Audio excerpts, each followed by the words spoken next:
My next guest reached out to me several weeks ago because he had a new film he was releasing and he wanted to talk about it. Brent Garcia is no stranger around town. His parents own Garcia & Company Jewelers here in Farmington.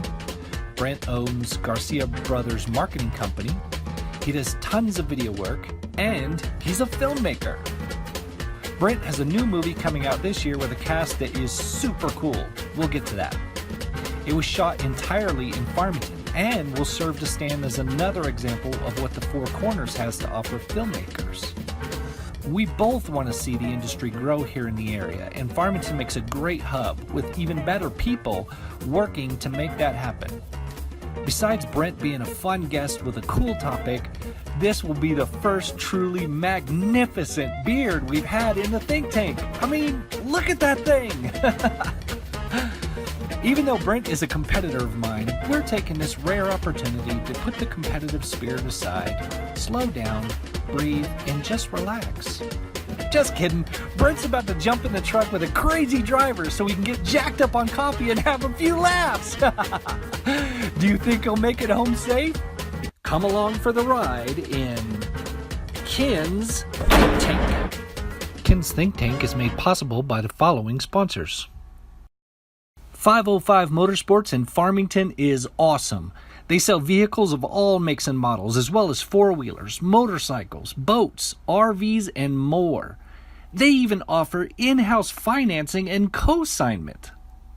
If you want your vehicle to shine like a diamond inside and out, it doesn't get any better than Blue Diamond Auto Spa. From a quick and easy wash and go to a full detail, they're the best in Farmington. Give your vehicle a day at the spa. So we're ready for coffee? You brought coffee. I brought coffee. I'm We can go get buy coffee. man. I wasn't sure. If it was like a full-on like comedians and cars getting coffee kind of thing. This is a full service. All right. Not exactly full service. That's all right. We can always go. I can always use more coffee, man. Jerry takes them for breakfast, right? So we're just yeah, we're just doing coffee. It's like half the show. It's people trying not to spill coffee all over their shirt. You're involved in several things, aren't you? Yeah. Is it your family? Is it Garcia & Company? Is that? Yeah, so my folks own Garcia & Company Jewelers, and I worked there for 9 years. I worked with Justin Hunt actually when I first moved back into town. So I went to school for visual effects and motion graphics and film stuff, and then I ended up moving back home. The guy that was heading my parents' design department at the time knew that I had some experience in 3D design and 3D modeling and things like that, and they had a CAD program that they were using at the time. So I got brought back to kind of do the custom design department. So I was doing that part-time, and I worked on some stuff with Justin, and I did some stuff with Opinion Hills Church. And then when I got engaged to my wife Kayla, who we've been married for 10 years now, almost longer than that. Anyway, so when we got engaged, I was like, all right, I should get like a real job and quit doing piecework and quit doing commission stuff, because that is, it's hard. Right. It's hard, right? Like, it's hard when you're working from gig to gig, and it is. And so I went full time in my parents' store, and I was the sales manager there for a long time. And a couple of years ago, I did all the video production stuff and all the creative stuff I did on the side.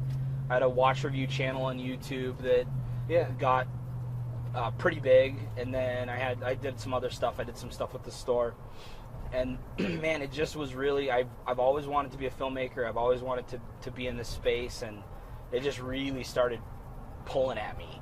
And so I talked to my parents. I'm like, hey, listen, I feel like I got to do this. I got to start my own business, and they're awesome. They're super supportive. And so a couple of years ago, I started doing nonprofit work. I started just doing anything that I could to rebuild my portfolio and become proficient in the space I wanted to be in before I started like really charging people for work. And so that's kind of how it all started. I quit the store in 2015, something along those lines. Okay. So I've been independent for a couple years now, and then recently with our most recent film production, we started I launched a production company division of my company. Nice. So I have Garcia Brothers Marketing, which does web design and social media and commercial work and things like that, and then I have a company called 2414 Productions, which is strictly film and television. You we getting coffee everywhere? No, almost. It was like on my lip. So The beard catches most of it. So I forgot to tell you, this has all been a trap since you're kind of in a way, in certain areas, you're a competitor to me. sure. So I'm just going to drive you out to the Bisti and Well, just drop you yeah, off. yeah, cool. Yeah. That sounds good. That's what I do with all my competitors. Yeah, it's good. It's No. you gotta go pretty far, right? Like I know with cell phones with cell phone nowadays, service, like it you doesn't really gotta work go. right. You really gotta get me out there. I don't know if you're gonna have enough film. That's why I still have competitors. They all keep making it back home. So how did you kind of come into filmmaking then? Is this your first film? So, yeah.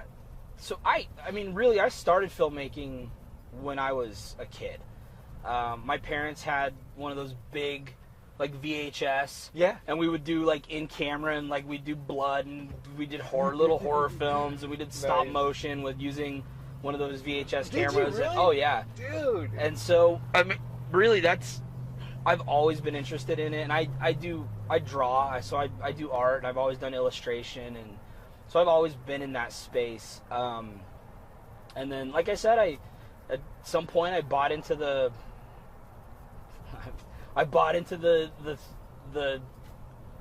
dream, right? Like you gotta get a real job and have a nice house and all this Right. crap, and Right. and I bought into that, and Yeah, I we followed all that. do. We do. Yeah. And I followed that path for a while, and then really it got to a point where I'm like, it's just not worth it, man. Like I Right. want to be doing something that I love. Yeah. And honestly, I'll tell you the truth. The honest truth is, I have a 4-year-old son, and right before he was born, I sat down with my wife and I was like, hey, look, I love the store. I love my folks. I can't do it anymore. Right. I don't love it. I don't love being there. I have other things that I really Yeah. want to do. Yeah. And how can I look my son in the eye 10 years from now Right. and tell him, you can do whatever you want, you And can then- be whatever you want, Right. and be miserable in my job. Right. I was like, I just can't do it. And so really that was kind of the breaking point for me to get back into what I've always wanted to do. Yeah. And so so during that transition period, I did a bunch of commercial work, and I did some just kind of random projects. And then 2 years ago, I produced a short film with another local guy, Luke Hawthorne. Okay. He went to NMSU for film, and he had some connections down in Las Cruces. And he wrote this short screenplay. He brought it to me and was like, hey, dude, I think we could get this made in like a couple days. Won't cost us anything. Like, it'll be easy peasy. And let's just shoot it just so that we're like staying sharp and making stuff, right? Right. So we did Agnostic, which is a faith-based film that Luke wrote and directed, and I produced it with him. And that one went into the film festival circuit, and then I worked on another one called Balloon that was a short horror film. And then my brother's actually a really fantastic writer. He has his master's in Really? screenwriting. So I called him up and I was like, hey man, write me a bunch of short horror films. We're going to make a bunch of them. And we did kind of, me and a guy named Caleb Kane and another filmmaker named Orion Kaminski. I did one, and then they each did one. We did a kind of an exhibition with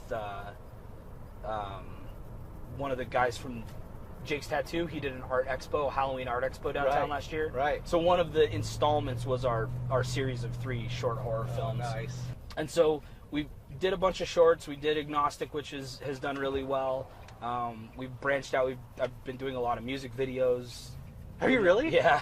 So I did. Awesome. So I'm working on one. There's a band in town called Cinematica, and they're fantastic. If you haven't heard them, check them out. Okay. And it's all instrumental, like kind of like groove rock. It's awesome. So, and they're letting me use a song for my film, so I'm doing a music video for them, and Nice. it's gorgeous. I can't wait to show people. And then I did one. I worked with Warner Brothers. I did a behind the scenes video for BB Rexa. So her new song that she did with Florida Georgia Line, Meant to Be, Right. which is kind of like a gigantic song. I totally lucked out on that gig, but I did the behind the scenes making of music video for them. Nice. So I got to work on that. So we've been doing a lot of that stuff, and really we kind of just were like, okay, we're doing all this work and it's very cool, and some of it pays and some of it doesn't, but we're making stuff and it's fun. And so I approached my brother and enter in Suzanne Fortner. I don't know. So she's Jack and Terry Fortner's daughter. Right. She is an actress in Albuquerque. So I talked to her. I didn't know that. She worked on a couple short projects with us. We had some overlap, and of course our families have been friends for a long time. And so I had a meeting with her, and she was like, hey, I have an idea for a film. So her and I and my brother sat down, and we heard her concept, and Alec and I went back and were like, it's a great idea. I think it'll resonate with people. I love the content. Let's make it. And it was the same thing. So we're like, well, let's just do it for as cheap as humanly possible in the least amount of days, and it'll be great, right? And so what ended up happening is the script got finished, and everybody just loved it. So I get to Suzanne, I'm like, hey, listen, I really think that we have a shot of getting a broader audience for this. And I think we should try and raise some money and go as big as we can with this. I'd like to raise, $100,000 or somewhere in that to make this movie. And she was a little apprehensive. She's like, I don't know, that's a lot of money.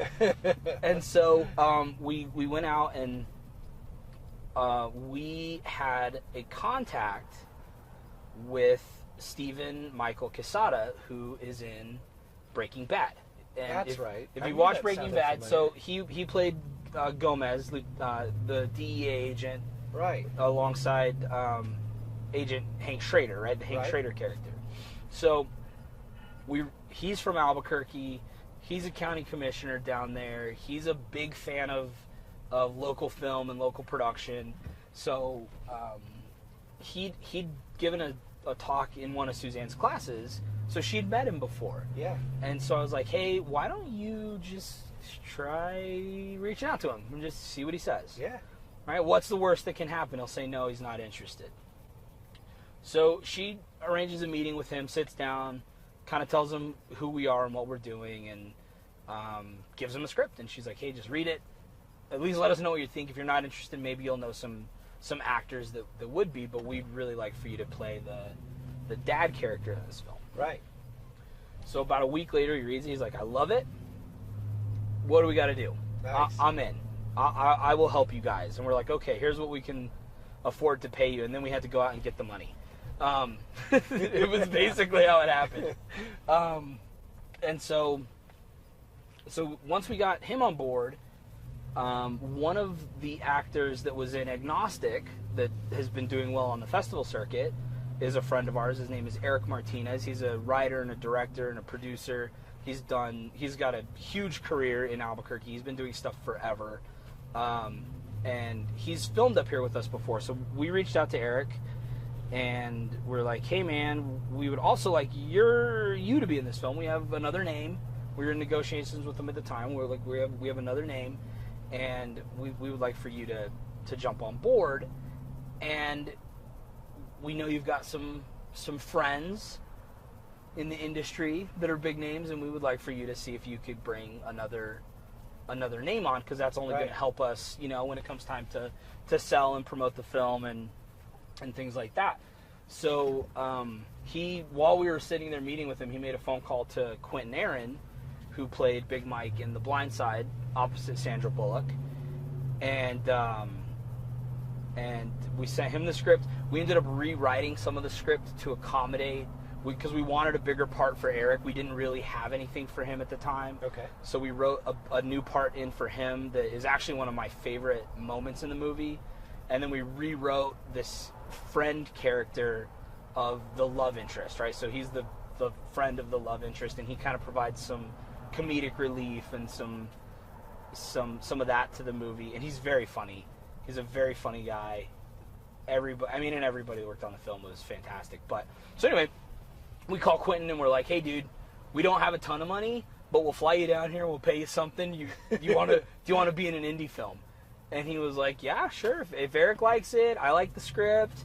Yeah, let's do it. So we flew everybody down here and we got the film shot for just over $40,000 was our total budget, which is like, for a movie is... really low. That's so low. Yeah. That's so low. And I mean, a lot of us didn't get paid, and Right. you know, like, we basically paid SAG fees and actors and really food, right? Food gets expensive for 30 people 3 times a day. Right. And that was it. And so we got it made, and now it's in post-production, and we're almost done with it, and we hope that it's going to get picked up and sold, and that way we can start making the next one. So what is this one called? It's called Aurora's Law, Okay. and it's about a girl named Aurora. And really, it's a story about family, and it's a story about mental health and codependency, and really how it affects the entire family. Were all of the locations in Farmington? Yeah, so that was fun. Originally, we were going to do half here, half Albuquerque. Okay. All right. No, it wasn't even half. We brought Quentin here. We had 3 Rivers. We did some stuff at the college. We did some stuff at the San Juan Country Club because we had a wedding scene. Okay. We used a church here. So the thought was we had Quentin Aaron for 3 or 4 days. We were going to do all of his stuff here because it was easy. We could knock it out. Right. And then Stephen Michael Quesada came up for a day because we needed him in the wedding scene. We needed him for a couple other overlaps. And then once we were done with Quentin and Eric, we were going to go back down to Albuquerque. We were going to do everything in Albuquerque. Okay. However, one of the locations fell through, Right. and it was one of our biggest primary locations. And then we had a couple other hiccups with scheduling and some other things that were going to happen while we were down in Albuquerque. So literally last minute, the day before we actually started rolling cameras, I was like, let's just move it all. We'll just do as much as we can here. Because I know people here. We have support here. People were unbelievably receptive to letting us use locations. Yeah.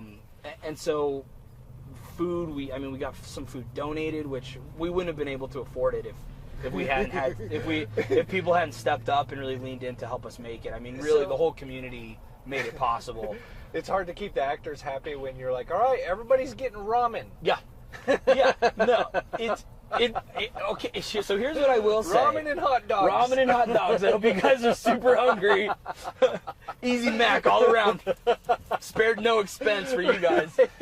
So I will tell you though. So Quentin came over to my house where I was printing some dailies out for him for the next day so he could learn his lines and go over stuff. And so he came over to the house and I was just asking him, I was like, how is shooting in Farmington? Like, how's your experience been? I know this is a small town. And he's like, I've shot in small towns before. This is how the film business works. He's like, but I will tell you, I've been fed better. The food has been the best here of any location shoot I've ever done. You guys don't play with the food. So, I had my in-laws were making enchiladas. Oh, it was nice. Homemade Mexican food, and Sam Gonzalez at Los Hermanitos gave us dinner one night, and Chef Bernie's hooked us up with dinner one night, dude. and so. I mean, really, we had an unbelievable amount of support for the. Otherwise, we wouldn't have been able to feed everybody. When those are your options for food, I mean, you are rocking it, man. Right? Yeah, exactly. Got homemade Mexican. We got the Mexican restaurants in town hooking us up. Yes. Where do you see Farmington going with filmmaking? We've got some Hollywood things that have happened here. Sure. probably won't be the last. We've had Transformers, we've had Beyond the Reach, we've had Lone Ranger, we've had some big budget projects come in. A friend of ours, Eric Hunter, did a film here a while back. Luke Hawthorne actually worked on this film as well, right. Yeah. called In the Middle of the River, and that one had I don't know exactly. I think it was like $1 million or $1.5 million budget. Right. So I mean, we have stuff that's kind of trickling in. So and I've had some discussions with the county and the city and Mike Bullock of the Downtown Association. Right. And really, I'd like to see a small studio space get built in Farmington. That was going to be my next question. Is what do we need? What do we still need? So we need some infrastructure. Transportation would be great. If we can't solve the transportation issue, I think we need to incentivize film, even if it's a tax break from the county or from the city or something along those lines to get more people in. We need to be able to house people. So whether that's rental houses or hotels, we need as much of that as we can get. That is a big problem here. It's a big problem here. Transportation, once they're here, we need to be able to have access to vans and grip trucks and things like that. Right. We need a space that people can base camp out of. Okay. So we need some office spaces. We need some kind of a studio space, whether it's a green screen studio or a big warehouse where we can build small sets. I don't think we need anything insane right now. We need enough that people can use it. Right. Both independent local filmmakers and larger productions that are coming in. And then we need some equipment here so that they don't have to bring all their own stuff. We need to be able to offer enough equipment at a competitive price that we can be using that as a cash generator as well. So, and I think we're heading in the right direction. Luke is doing a great job. I think once we get a couple larger independent projects here that generate some income, I think having a little bit of proof of concept for that will help. Right. But like with Michael Douglas and Beyond the Reach, that was a $7 million production, and Yeah. a lot of that got spent here on Yeah. hotel and food and transportation and crew and when we look at it from the bigger standpoint is, gosh, if we could get 5 more of those a year and a TV show, that's a couple $100 million coming into our area. Is ongoing. And a TV show's ongoing, right? Yeah. And so, and it'll help put us on the map for something besides oil and gas. Right. I mean, Yeah. it's different. These days are different. It's been ongoing for a long time, and I mean, we need to get some other industry here. And New Mexico already has the structure set up for film. We just need to capitalize on it. Right. Is how I feel there's kind about of a parent structure already. So just move. There's statewide support. Yeah. Move under that umbrella and start building. Exactly. Start building it. So exactly. Some eyeballs have been raised already with our locations and our kind of things, and that's why some of those films have been made. And besides all the independent films, because you're not the only. There's several filmmakers. Oh yeah. So there's a lot of us in town that are doing stuff. There's a lot of activity in the industry here locally. Just let's grow it and make it more of a thing. So, So that's kind of what we're working on next. So we have a Nice. documentary that we're working on. We have 2 other film projects that are kind of in the works that we want to shoot here. Right. And then we're going to start shooting some. We have 2 pilots for TV shows that we're going to pitch in January, and we're going to start production on those in October. Nice. So really, I'm shifting as much as I can. So I'll probably end up sending people your way. I'm shifting as much as I can out of my marketing basket, and I'm really focusing on developing film and television for the area. That's really my dream for the, because I don't want to move. I don't want to move to Atlanta, and I don't want to live in Albuquerque. Honestly. Yeah. And there's no way I'm moving my family to LA. No. It's not going to happen. So. This is a great place to raise a family. Yeah, it just is. It is. And so we're going to try and keep as much of that work here as we can. That's awesome. So when's the movie come out? So the movie's coming out in October. Okay. We're almost done. So we have a rough cut of the film. Right now we're working on sound and soundtrack and polishing up the edit. Yeah. But we're very, very close. So I'm hoping to do a premiere I'll be in Las Cruces in October for a film festival. My editor is based out of Las Cruces. Okay. And so hopefully I'm going to try and do a screening, kind of a private screening in Las Cruces. Right. And then if we like it, I'm going to do one here and in Albuquerque. Okay. And I'm hoping for late October Okay. to do a screening. And then hopefully after that we get it sold and you can see it on Netflix or Yeah. HBO or Yeah. whatever. Yeah, So exactly. that's the goal. We're going to try and get it out national distribution as quickly as possible. Nice. So that way we don't have to do the film festival thing for 2 years. Well, I hope it works, man. Well, thanks. Yeah. I hope so too. And I'll look for a screening here. Yeah. Well, right on, man. Right on. Thank you Thanks so a lot. much. Thanks for the coffee Yeah, and the absolutely. chat. And bringing your own cup. Well, I don't have it. The only other person I had Joe on, Joe Lloyd. And he tricked me and bought my coffee because it's his coffee. it's his deal. Right? It's kind of what he does. I was like all excited about. Oh, awesome! I wanted to buy the. Oh, you owner should have taken a it to cup of coffee. Starbucks. You should be like, Joe, let me show you what a my real, favorite place. let me show you what a real cup of coffee tastes like. He would have loved that. We know people. Like we like shoestrings.